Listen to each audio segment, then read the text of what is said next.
You see, Norman Floyd Barnes was talking about a shooting of an American citizen. In a broader aspect, Donald Trump had claimed his victory as the second or in his second term by stating that we will not start wars, we will make America great again. But just a couple of days ago, you've seen, I'm sure, that Nicolas Maduro has been captured. He has been taken into a New York courtroom, and where he pleaded not guilty. Today he is laying there in a central jail, and of course Venezuela sees the vice president taking in the role and the oath. I want to understand how you felt given this international regard, and does this set a limit to other nations such as Russia on claiming Ukraine, if not China's claim to the island of Taiwan? I want to understand how you felt. I think first of all, I mean, this is a gaslighting issue what held yesterday, in our time in fact.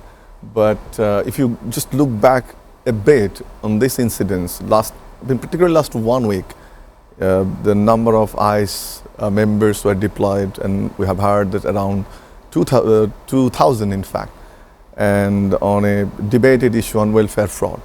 And the city administration was not at all in favor of it. Right. And we found that the hesitation was going, and this is, I think, the outburst after the killing. We don't know in which direction it is going, as my counterpart in Washington was saying, that it will be spreading out all over the US.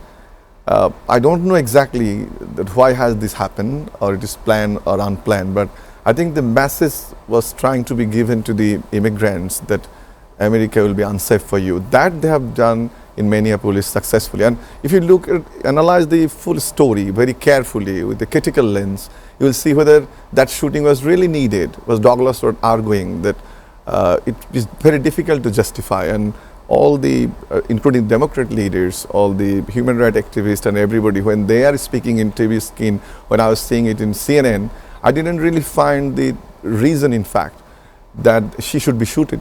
So this is one thing of the story. So this is the first thing, is clear that they're not stopping.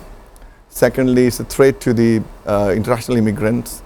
And thirdly, probably Trump administration will try to prove that not only internationally, but nationally, the issue will be going on, and the continuous effort towards immigration or international issues will be addressed differently, although we have expected a different scenario before the election, right, where she was telling about more of peace in internationally and locally. That has totally flipped off.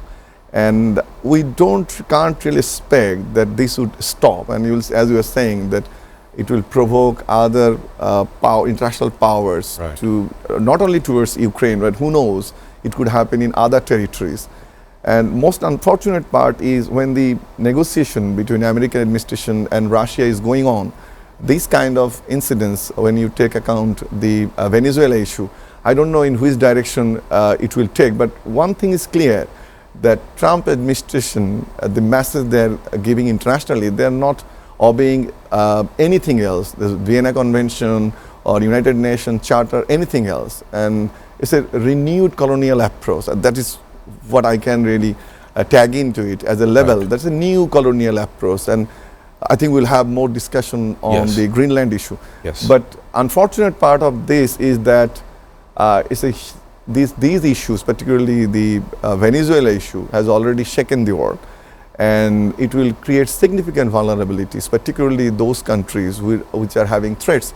And don't forget, we already become a victim of the visa process by, the day before yesterday. Only 3 airports that we can land in. Yeah, this is very worrying, number one, and it's a hugely violation towards the contract with us to for the having the immigration, not only having the immigration issue from Bangladesh, but we always thought that we are a moderate country and we are maintaining a very good relationship with the US.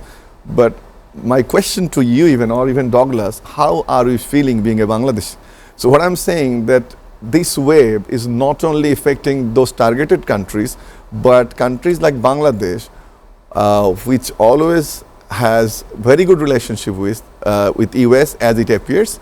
But unfortunately, this decision to Bangladeshi visa will definitely need to be reviewed and rethink to define our future relationship with US. And when it is happening, I'm sorry to bring in local context. No, of course. The national election is coming in next February. So what message the US is trying to give to the people of Bangladesh as well as to the current government? A beautiful observation.